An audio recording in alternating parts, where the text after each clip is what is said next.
Okay, hello everyone, welcome to Gate prime.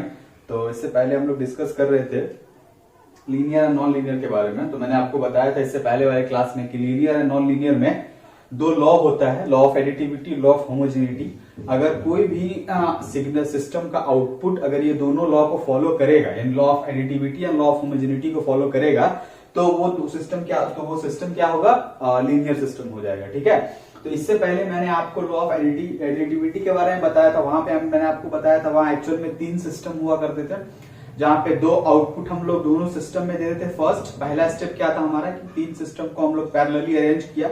उसके बाद फिर हमने दोनों में ऊपर वाले जो 2 सिस्टम है उसमें हमने क्या किया, दो सिग्नल को पास किया। ठीक है, वहां से मुझे जो आउटपुट आया, उसके बाद वो आउटपुट और जो फिर हमने क्या किया, फिर उस दोनों इनपुट को हमने क्या किया, कंबाइन करके एक इनपुट बनाया और फिर उस इनपुट से हमने उस इनपुट को थर्ड सिस्टम से पास कराया। उसके बाद मैंने उससे आउटपुट जो गेन किया और फिर वो दोनों आउटपुट अगर दोनों आपस में इक्वल हो जाता तो वो लॉ ऑफ एडिटिविटी को फॉलो करता था और वो सिस्टम क्या होता था, लीनियर सिस्टम होता है। ठीक है, तो ये चीज अभी तक क्लियर हो गई। ठीक है, बट अब हमको क्या करना है, हमने उस पर क्वेश्चंस भी करके आपको बताया था कैसे आप लॉ ऑफ एडिटिविटी को चेक करो।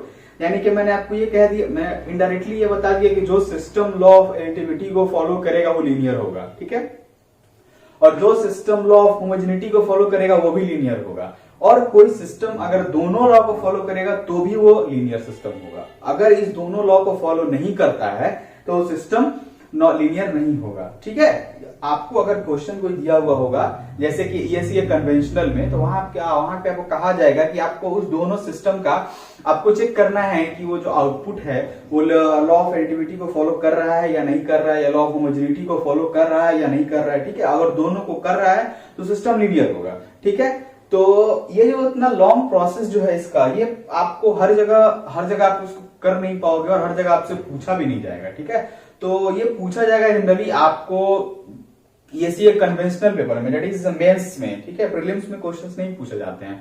और जहां तक बात गेट एग्जाम की है ना, तो गेट एग्जाम के लिए जो कुछ शॉर्ट ट्रिक्स है जो हम लोग डिस्कस करेंगे आगे, वो हम लोग देख लेंगे। ठीक है, तो वो सब चीज हम लोग डिस्कस करेंगे फिलहाल। बट पहले मेरा मेन इंटेंशन क्या है, लॉ ऑफ होमोजेनिटी को डिटेल में समझना। उसके बाद हम लोग स्टेप बाय स्टेप करके समझेंगे कि लीनियर क्वेश्चन को आप देख के कैसे कह सकते हो कि वो सिस्टम, वो जो आउटपुट है, मतलब जो सिस्टम का आउटपुट है वो लीनियर है या वो नॉन लीनियर है। ठीक है, तो वो सब बात होगा, बट फिलहाल अभी का जो टॉपिक है वो क्या है, लॉ ऑफ होमोजेनिटी है। तो हम लोग उसको थोड़ा देखते हैं, लॉ ऑफ होमोजेनिटी क्या होता है। यहाँ पे ध्यान दो, यहाँ पे एक सिग्नल, एक इनपुट है जो कि एक सिग्नल है। ये जो इनपुट ही है ना, ये क्या है, ये एक इनपुट है। ठीक है, ये एक इनपुट है और एक्स ऑफ टी एक सिस्टम से पास हो रहा है, तो आउटपुट मिल रहा है वाई ऑफ टी। ठीक, उसके बाद क्या हो रहा है कि ये फिर ये के से हमने इसको मल्टीप्लाई किया। के यहाँ पे एक कांस्टेंट है। ठीक है, क्या है यहाँ पे के क्या है, कांस्टेंट है। ठीक है, हमने उसको के से मल्टीप्लाई किया तो हमें जो रिजल्ट मिला वो क्या हुआ, के इंटू वाई ऑफ टी। ठीक है, ये एक आउटपुट हुआ, इसको ध्यान रखिए। यहाँ पे कुछ नहीं किया, हमने एक इनपुट लिया। ठीक है, सिस्टम से पास कराया, आउटपुट मिला, आउटपुट को हमने के से मल्टीप्लाई किया तो हमें एक नया आउटपुट मिलता है K into Y of T. Correct है बात। दूसरा स्टेप क्या होता है, ये स्टेप 1 हो गया आपका, step 1 of homogeneity, law of homogeneity का स्टेप 1। ठीक है, स्टेप 2 क्या है, स्टेप 2 क्या कहता है, आप यहां पे स्टेप 2 की बात कर लो। स्टेप 2 क्या है, एक्स ऑफ टी को फिर मैंने क्या किया, पहले उसको कांस्टेंट से मल्टीप्लाई किया। ये क्या है, कांस्टेंट है, कांस्टेंट से मैंने उसको एक्स ऑफ टी को मल्टीप्लाई किया। फिर उसके बाद हमने तो क्या हुआ, के not into x of T हो गया। ठीक, अब के not into x of t को हमने सिस्टम से पास कराया एज ए इनपुट। मतलब स्टेप 1 में इनपुट एक्स ऑफ टी था, स्टेप 2 में इनपुट क्या है, K into x of T है। ठीक, उसका सिस्टम से पास कराया तो हमें क्या मिला, K into x of T Y dash of T हुआ। देखो इस दोनों में तुमको फर्क है, दोनों में तुमको फर्क एक देखना है। क्या फर्क है, पहले हमने एक्स ऑफ टी को सिस्टम से पास करा तो वाई ऑफ टी हो गया। यहां पे हमने क्या किया, यहाँ पे as a input X of T use हुआ, यहाँ पे as a input X of T into K use हुआ है। दोनों में फर्क है। फर्क क्या है कि एक में input X of T as X of T use हुआ है, दूसरे में इनपुट क्या यूज हुआ है, K into x of T use हुआ है। ठीक है, मतलब पहले में क्या हुआ कि आउटपुट निकलने के बाद कांस्टेंट का मल्टीप्लीकेशन, और दूसरे स्टेप में क्या हुआ, इनपुट को सिस्टम में जाने से पहले उसमें के का मल्टीप्लीकेशन। मतलब यहां पे के मिलेगा आपको आफ्टर आउटपुट, यहां पे के मिलेगा आपको बिफोर इनपुट, मतलब input he k into x of T है। मतलब यहाँ पे दो चीज ध्यान रखने वाली बात यार क्या है कि फर्स्ट स्टेप में आपको आउटपुट में k के साथ मल्टीप्लाई करना है, सेकेंड स्टेप में इनपुट को k के साथ मल्टीप्लाई करना है, ये दोनों में फर्क है।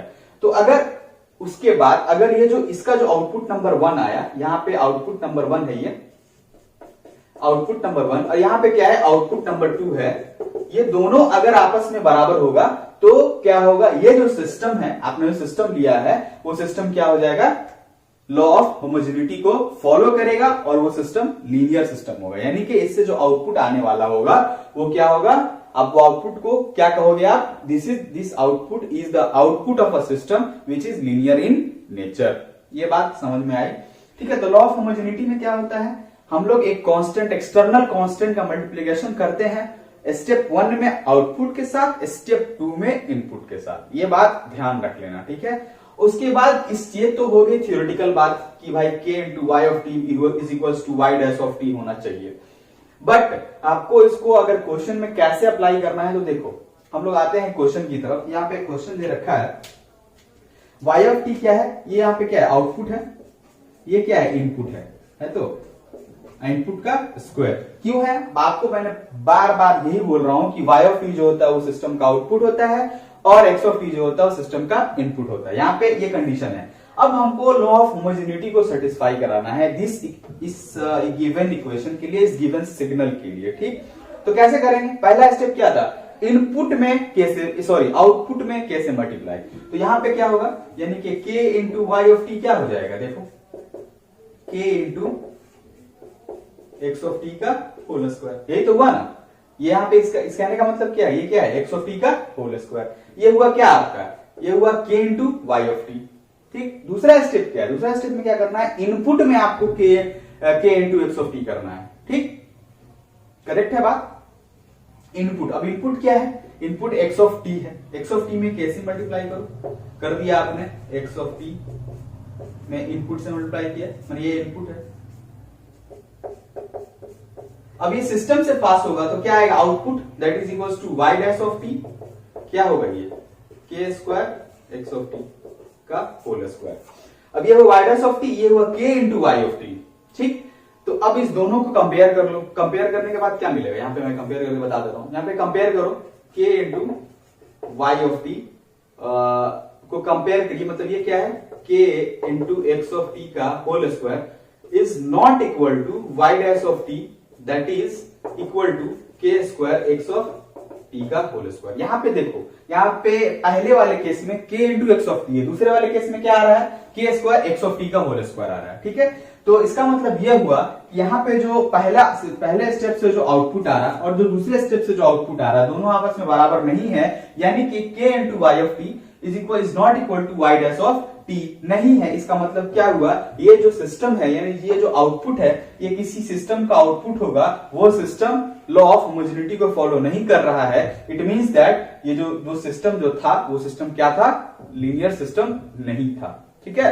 तो काफी इजी स्टेप है। पहला स्टेप ध्यान रखना, पहले में क्या किया हमने, ये output is equal to input का होल स्क्वायर, पहले में क्या किया हमने, आउटपुट के साथ क्या किया, मल्टीप्लाई किया k का, यानी कि आउटपुट क्या था, एक्स ऑफ टी का होल स्क्वायर इंटू k किया, ठीक। ये पहला आपका आउटपुट निकल गया, आउटपुट नंबर 1 निकल गया, ठीक। उसके बाद हमने क्या कहा, आपको स्टेप 2 में क्या करना था, आपको पहले आपको इनपुट के साथ k को मल्टीप्लाई करना था। तो इनपुट क्या था, एक्स ऑफ टी था, k into x of T करेंगे तो एक्स ऑफ टी का होल स्क्वायर, तो यहाँ पे क्या हो जाएगा, k square x of T का होल स्क्वायर।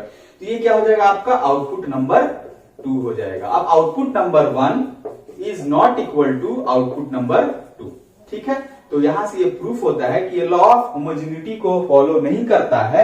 इसका मतलब ये हुआ कि जो आउटपुट है, ये जो जिस भी सिस्टम का आउटपुट है, फलाना सिस्टम ए सिस्टम का आउटपुट है, वो ए सिस्टम क्या है, लीनियर सिस्टम नहीं है, ठीक है। तो लॉ ऑफ होमोजेनिटी में 2 स्टेप होता है, लॉ ऑफ एडिटिविटी में 3 स्टेप होता है। 3 में कैसे स्टेप होता है, हम लोग सिस्टम लेते हैं, 3 सिस्टम लेते हैं, तीनों सिस्टम सेम होता है, ठीक है। एग्जाम्पल मैं आपको समझाने के लिए बता रहा हूँ, 3 सिस्टम पर तीनों सिस्टम एक होता है, कि उसी सिस्टम का वो क्या कहना है, लीनियरिटी या लीनियर नॉन लीनियर कहना होता है। मैं फिर से रिवाइज कर रहा हूँ एडिटिविटी और होमोजेनिटी को। एडिटिविटी में हम लोग क्या करते हैं, तीन सिस्टम लेते हैं, दो इनपुट लेते हैं। पहले ऊपर वाले दो सिस्टम को हम लोग उस दो इनपुट को क्या करते हैं, दोनों सिस्टम से पास कराते हैं, आउटपुट लाते हैं, वो आउटपुट नंबर 1 होता है। उसके बाद हम लोग क्या करते हैं, इस दोनों ऊपर वाले इनपुट को हम लोग ऐड करके तीसरे वाले सिस्टम के लिए इनपुट बना देते हैं। मतलब दो पहले वाले इनपुट को ऐड करके दूसरा व तीसरा वाला इनपुट बनाते हैं, वो सिस्टम से पास होता है और वहां से जो आउटपुट मिलता है वो दोनों वो जो आउटपुट मिलता है उसको हम लोग कहते हैं आउटपुट नंबर 2।